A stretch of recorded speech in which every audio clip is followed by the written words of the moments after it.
সুশাসন এবং জবাবদিহিতা নিশ্চিত করবে এবং দুর্নীতির ব্যাপারে যে জিরো টলারেন্স ছিল সেই জিরো টলারেন্সটা তারা রক্ষা করবে। আর সরকারের বিরুদ্ধে বা সরকারি দলের বিরুদ্ধে যে অভিযোগটা ছিল সন্ত্রাস চাঁদাবাজকে প্রশ্রয় দেয়া, সরকারের কাছে প্রথম যে প্রত্যাশা, যেটা আমাদের ব্যারিস্টার ফুয়াদ বলেছেন যে দেখেন প্রায় 60% উপরে 70% মানুষ এই গণভোটে হায়ের পক্ষে ভোট দিয়েছেন। সুতরাং সরকার যদি এই গণভোটের ম্যান্ডেটের বিপক্ষে অবস্থান নেয় তাহলে এটা কিন্তু জনরায়ের বিপক্ষে অবস্থান নেওয়া হবে এবং এটা সরকারের প্রতি কারো কারো যে উষ্মা, যে যেই ক্ষমতায় যায় সেই ক্ষমতার মোহে জনগণের অধিকারকে ভুলুণ্ঠিত করে, এই ধরনের বিষয়টা শুরু থেকেই প্রতিষ্ঠিত হয়ে যাবে।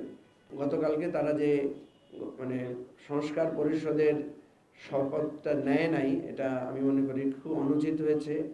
এটা আমাদের জুলাই আকাঙ্ক্ষার প্রথম একটা বিরাট প্রতিবন্ধকতা তৈরি হয়েছে। সাংবিধানিক নানা কথার মার প্যাঁচে জন আকাঙ্ক্ষাকে ভুলুণ্ঠিত করার চেষ্টা অতীতও হয়েছে, কিন্তু সেটার ফল ভালো হয় নাই। সুশাসন এবং জবাবদিহিতা নিশ্চিত করবে এবং দুর্নীতির ব্যাপারে যে জিরো টলারেন্স ছিল সেই জিরো টলারেন্সটা তারা রক্ষা করবে।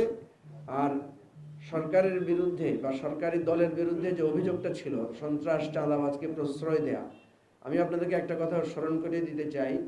বেগম খালেদা জিয়া যখন ক্ষমতায় এসেছিলেন, আপনারা যারা একটু বয়সে কিছুটা তারুণ্য পেরিয়ে এসেছেন তাদের স্মৃতিতে থাকার কথা যে উনি কিন্তু অপারেশন ক্লিন হার্ট নামে একটা শক্ত পদক্ষেপ নিয়েছিলেন এবং সেই পদক্ষেপের ফলে তৎকালীন সময়ে সরকারি দলের যে একটা সন্ত্রাস প্রবণতা দেখা দিয়েছিল সেটা কিন্তু থেমে গিয়েছিল।